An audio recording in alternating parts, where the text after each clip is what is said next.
Orale, you already know who it is. It's your boy Gordo tapping in from Phoenix, Arizona.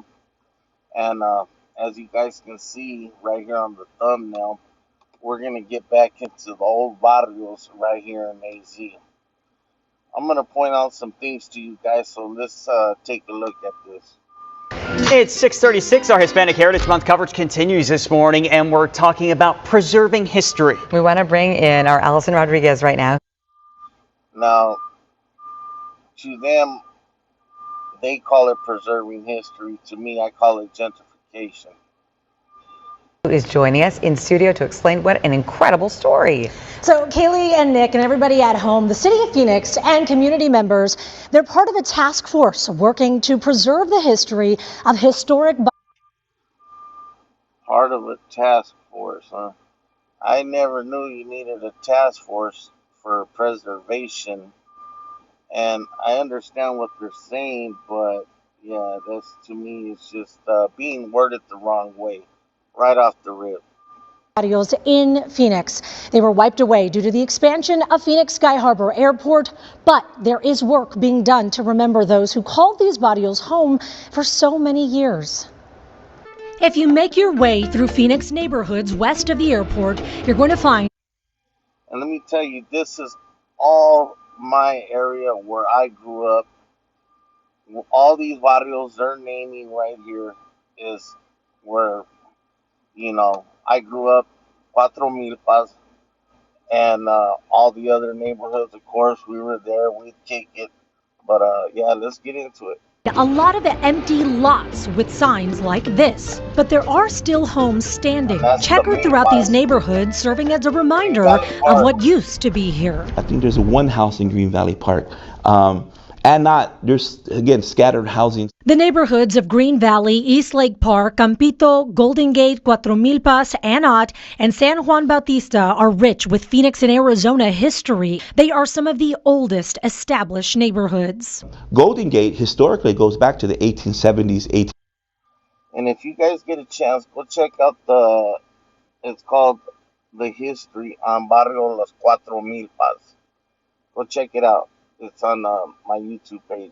80s. Michael Valdez has dedicated his life to preserving this history. He was raised in the Cuatro Milpas area. My family and my grandparents all lived here. My father grew up in Green Valley Park. I remember Barrio Campito was always one way in, one way out. Which was another community. My grandmother grew up in Golden Gate and then was relocated. The forced and voluntary relocation of the residents in these barrios had left them a shell of what they once were. But decades later, there is work being done to breathe new life into these neighborhoods. The land reuse project intends to answer the question. That's not true. That's not true.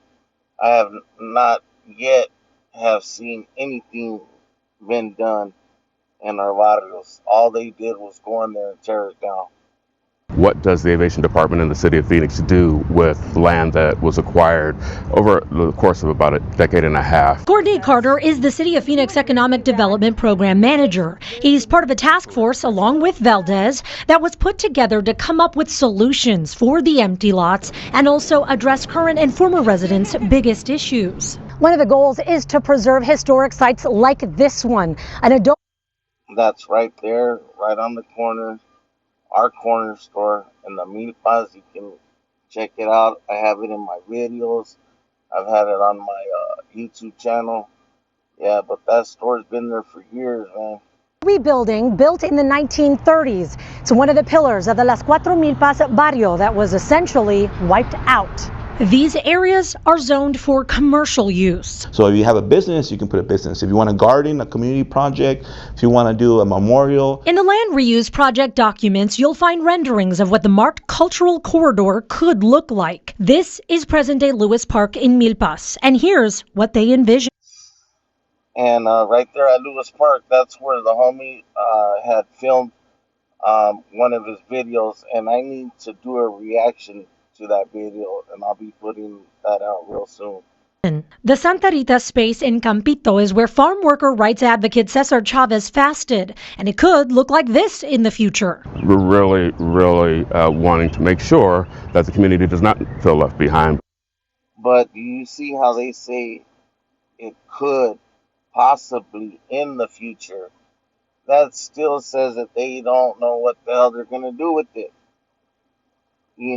Like I said, basically what they did is they took us out of our neighborhoods and spread the cancer everywhere else.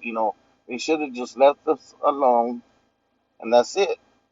That they're co-leading the effort to rebuild and revitalize their neighborhoods. For now, if you do drive through some of these neighborhoods, you're going to see the unique way former residents are honored and remembered. Someone will pass away, and then Yeah, I just went to that memorial.